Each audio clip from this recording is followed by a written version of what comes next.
الرحمن الرحیم۔ آج ہماری کتاب معلم القرآن کا آخری سبق ہے، سبق نمبر 15۔ اس سبق میں 3 علامتیں ہیں۔ پہلی علامت جو ہے وہ ہے فاعل۔ فاعل کے سانچے میں ڈھلا ہوا کوئی بھی اسم اگر آپ کو نظر آئے تو آپ سمجھ لیں کہ اس میں کام کرنے والے کا مفہوم ہے۔ گویا اس سانچے میں ڈھلا ہوا اسم کام کرنے والے کو ظاہر کرتا ہے۔ مثلا خلق سے خالق، دیکھیں فاعل خالق بالکل وہی سانچہ ہے۔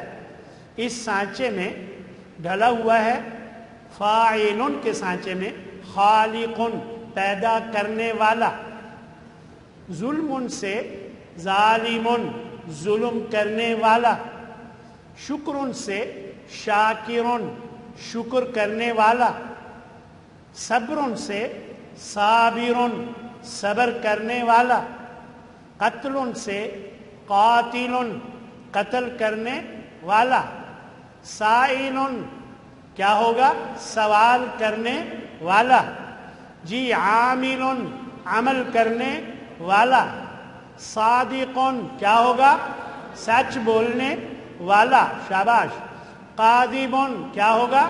جھوٹ بولنے والا، بالکل صحیح، جی داخل کیا ہوگا؟ داخل ہونے والا، بالکل صحیح۔ تو کیا معلوم ہوا؟ فاعل کے سانچے میں ڈھلا ہوا کوئی اسم ہو تو اس میں کرنے والے کا مفہوم ہوتا ہے۔ بالکل ایسے جیسے انگلش میں ہم ڈرائیو سے ڈرائیور بنا لیتے ہیں ای آر لگا کر آخر میں، تو عربی میں فاعل کے سانچے میں ڈال کر یہی کام لیا جاتا ہے۔ دوسری علامت ہے مفعول۔ اس سانچے میں جو ڈھلا ہوا اسم ہوگا اس سے معلوم ہوگا وہ جس پر کام کیا گیا ہو، جس پر کام ہوا اس کو ظاہر کرتا ہے۔ یعنی گویا آپ یوں سمجھیں کہ مفعول کے سانچے میں ڈھلا ہوا اسم اسے ظاہر کرتا ہے جس پر کام کیا گیا ہو۔ مثلا خلق سے مخلوق پیدا کیا ہوا، یعنی جسے پیدا کیا گیا ہو۔ اسی طرح ظلم سے مظلوم ظلم کیا ہوا، یعنی جس پر ظلم کیا گیا ہو۔ منع سے ممنوع جسے منع کیا گیا ہو۔ اسی طرح لعن سے ملعون جس پر لعنت کی گئی ہو، لعنت کیا ہوا۔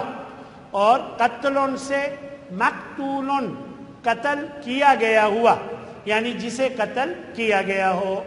تو اب ذرا دیکھیں، مسحور سحر جادو کو کہتے ہیں، تو کیا ترجمہ ہونا چاہیے؟ جس پر جادو کیا گیا ہو، جادو کیا گیا ہوا۔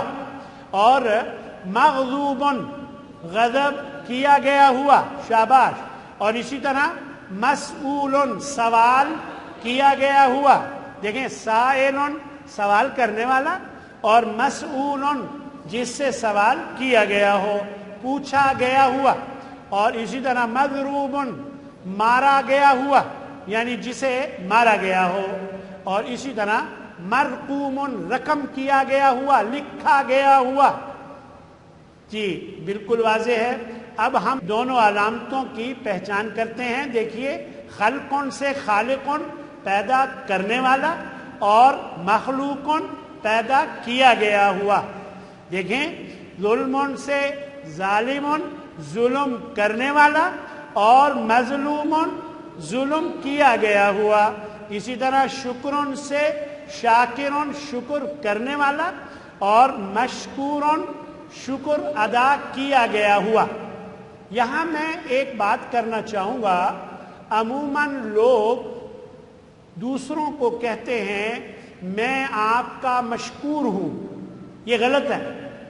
یعنی اس کا معنی یہ بنتا ہے میں آپ کا مشکور ہوں، گویا میں آپ کا جب مشکور ہوں تو میرا آپ بہت شکریہ ادا کرتے ہیں، گویا میں آپ کی طرف سے شکر ادا کیا گیا ہوں، تو یہ صحیح نہیں ہے، مشکور نہیں کہنا چاہیے۔ اب تو اردو والے بھی بتاتے ہیں کہ یہ مت کہا کریں، کہنا چاہیے میں آپ کا شکر گزار ہوں۔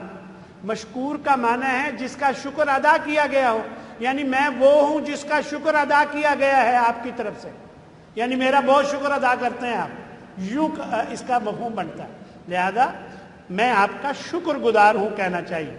اسی طرح قتل سے قاتل، قتل کرنے والا، جی جس کو قتل کیا گیا ہو تو کیا ہوگا؟ مقتول، شاباش، بالکل قتل کیا گیا ہوا۔ جی یہ تھی ایک بات جو میں نے آپ کو بتائی، کرنے والا اور جس پر کیا گیا ہو، یعنی دو سانچے میں نے بتائے، ایک فاعل کا کرنے والا اور ایک مفعول کا جس پر کیا گیا ہو۔ اب آپ کو یہی کام کرنے والا اور جس پر کیا گیا ہو ایک اور طریقے سے بھی کرنے کا میں آپ کو طریقہ بتاتا ہوں۔ دیکھیے، اگر اسم کے شروع میں میم پیش منہ آ جائے اور آخر سے پہلے زیر ہو تو کرنے والا، اور آخر سے پہلے زبر ہو تو کیا گیا ہوا کا مفہوم اس میں ہوتا ہے۔ تو آپ ذرا دیکھیے، غور فرمائیے، دوبارہ سنیے، میم پیش منہ یہ ایک علامت ہے، اس علامت کو اگر آپ دیکھیں کہ یہ شروع میں ہے اور تو آپ سمجھ لیں کہ اس کے استعمال کی دو شکلیں ہیں۔ اس کے استعمال کی کتنی شکلیں ہیں؟ دو شکلیں ہیں، کہ اگر کسی اسم کے شروع میں میم پیش منہ یعنی پیش والا میم ہو اور آخری حرف سے پہلے زیر ہو تو وہ اسم جو ہے کرنے والے کو ظاہر کرتا ہے، بالکل ویسے جیسے فاعل کرنے والے کو ظاہر کرتا ہے۔ تو جس اسم کے شروع میں میم پیش منہ اور آخر سے پہلے زیر ہو، اس میں بھی کرنے والے کا مفہوم ہوتا ہے۔ مثلا محسن، احسان کرنے والا، شروع میں میم پیش منہ ہے، آخر سے پہلے زیر ہے۔ اور اسی طرح مسلم، اسلام لانے والا، شروع میں میم پیش منہ، آخر سے پہلے زیر۔ دیکھیے، مؤمن، ایمان لانے والا، مجرم، جرم کرنے والا۔ کیوں جی، بات سمجھ میں آ گئی؟ شروع میں میم پیش منہ، آخر سے پہلے زیر ہو، اس میں کرنے والے کا مفہوم ہوتا ہے۔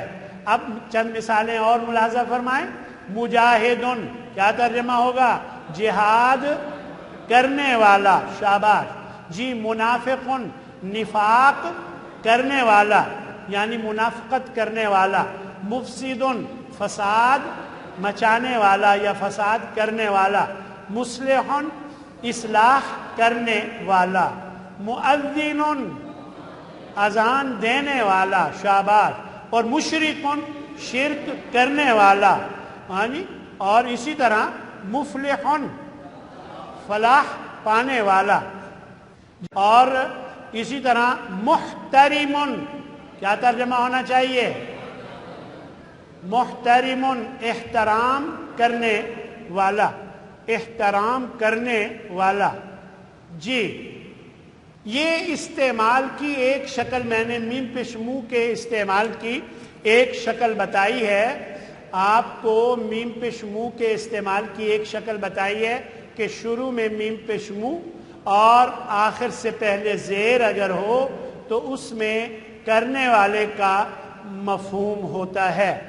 اب اس کے استعمال کی دوسری شکل دیکھیں کہ شروع میں یعنی اسم کے شروع میں پیش والا میم پیش منہ اور آخری حرف سے پہلے اگر زبر ہو تو ایسا اسم اس ذات پر دلالت کرتا ہے جس پر کام کیا گیا ہو، بالکل وہی مفہوم جو مفعول کے اندر مفہوم تھا وہی مفہوم اس کے اندر ہوتا ہے۔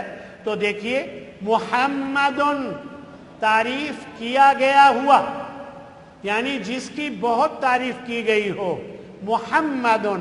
جی مکرم، عزت کیا گیا ہوا، اور مرسل، بھیجا گیا ہوا، یعنی جسے بھیجا گیا. اچھا اگر ہو مرسلن پھر کیا ترجمہ ہونا چاہیے؟ بھیجنے والا. شاباش، بالکل صحیح. اور مرسلن جسے بھیجا گیا ہو. اور آگے دیکھیے محترمن احترام کیا گیا ہوا. یہاں میں پھر آپ کو ایک بات بتانا چاہوں گا کہ ہمارے ہاں اکثر بعض لوگ اپنے بزرگ سے بڑے سے کہتے ہیں آپ میرے نزدیک بہت محترم شخصیت ہیں. اب محترم کا معنی ہے احترام کرنے والے. یعنی آپ خط لکھتے ہیں اور اوپر لکھتے ہیں محترمی و مکرمی السلام علیکم. آپ کو پتا ہے اس کا معنی کیا بنتا ہے؟ اے میرے احترام کرنے والے، اے میری عزت کرنے والے، آپ پر سلام ہو. محترمی میرا احترام کرنے والے. تو کہنا کیا چاہیے؟ محترمی و مکرمی، آپ میرے نزدیک بہت محترم ہیں. میں آپ کو کیا بتاؤں، بڑے بڑے لوگ یہ غلطی کرتے ہیں. میں اپنے سابق وزیر اعظم سے ایک تقریر میں سن رہا تھا، وہ فرما رہے تھے میں منتخب وزیر اعظم ہوں. منتخب کسے کہتے ہیں؟ منتخب، انتخاب کرنے والا. اور کہنا کیا چاہیے تھا؟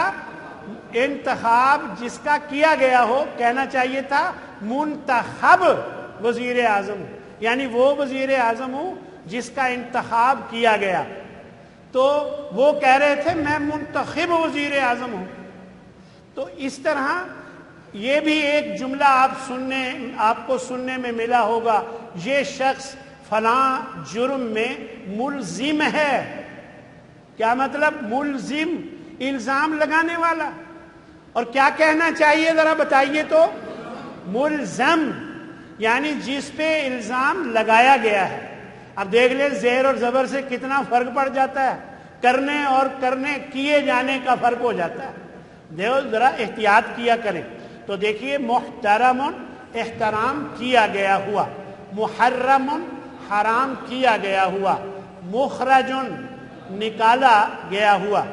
اللہ تبارک و تعالیٰ نے قرآن مجید میں جہاں جہنمیوں کا ذکر فرمایا ہے اور وہاں ایک جگہ فرمایا وَمَا هُمْ بِخَارِجِينَ مِنَ النَّارِ، وہ نکلنے والے نہیں. اور ایک جگہ فرمایا وَمَا هُمْ مِنَ الْمُخْرَجِينَ، یعنی وہ ان لوگوں میں سے نہیں ہوں گے جن کو نکالا جائے گا. یعنی نہ نکل سکیں گے نہ نکالے جائیں. تو مخرج نکالا گیا ہوا. مطہرتن، یہ دیکھیں گولتا بھی ہے، پاک کی ہوئی، اسی لیے میں نے مؤنث میں ترجمہ کیا. اگر یہ ہوتا مطہرن تو کیا ترجمہ ہوتا؟ پاک کیا ہوا. اب کیونکہ گولتا ہے، گولتا واحد مؤنث کی علامت ہوتی ہے، تو یہ ہے پاک کی ہوئی. اس کا ترجمہ ہو رہا ہے مدخلن، داخل کیا گیا ہوا. اور محضرن، حاضر کیا گیا ہوا. منذرن، مہلت دیا گیا ہوا. شیطان نے کہا تھا نا فَأَنذِرْنِي إِلَىٰ يَوْمِ يُبْعَثُونَ، مجھے مہلت دے اے اللہ قیامت کے دن تک، جب تک یہ سب اٹھائے جائیں گے مجھے اس دن تک مہلت دے. تو اللہ نے کیا فرمایا؟ جا پھر اِنَّكَ مِنَ الْمُنذَرِينَ، جا تو مہلت دیے جانے والوں میں سے ہے. منذرین وہاں جمع کے لیے ہے، یانون جو لگا ہوا ہے، یانون جمع مذکر کی علامت ہے. یہاں ہے منذرن یعنی مہلت دیا ہوا، اور منذرین مہلت دیے ہوئے، اور من المنذرین مہلت دیے گئے ہوں میں سے. تو دیکھیے معذب، ایک جگہ اللہ نے فرمایا معذب عذاب دینے والا، اور ایک جگہ فرمایا معذب جس کو عذاب دیا گیا ہو. مغرق غرق کیا ہوا. تو جس سبق کا خلاصہ ملاحظہ فرمائے، ہم نے دو علامتیں پڑھی، فاعل کرنے والا، کام کرنے والا، اور مفعول جس پر کام کیا گیا. یہ دو سانچے ہیں، ان سانچوں میں جو بھی اسم ڈھلا ہوا ہو اس کا یہی ترجمہ ہوگا جو سانچوں کا میں نے مفہوم بتا دیا ہے۔ اور ایک اور بات کہ یہی مفہوم کرنے والا اور جس پر کیا گیا ہو، یہی مفہوم ایک اور طریقے سے بھی اخذ کیا جاتا ہے، حاصل کیا جاتا ہے، اور وہ کیا طریقہ ہے؟ اسم کے شروع میں میم پیش مو، آخر سے پہلے زیر، اس میں کرنے والا، اور اسم کے شروع میں میم پیش مو، آخر سے پہلے زبر، اس میں کیا گیا ہوا کا مفہوم ہوتا ہے۔ الحمدللہ ہمارا سبق نمبر 15 مکمل ہوا، اور وآخر دعوانا ان الحمدللہ رب العالمین۔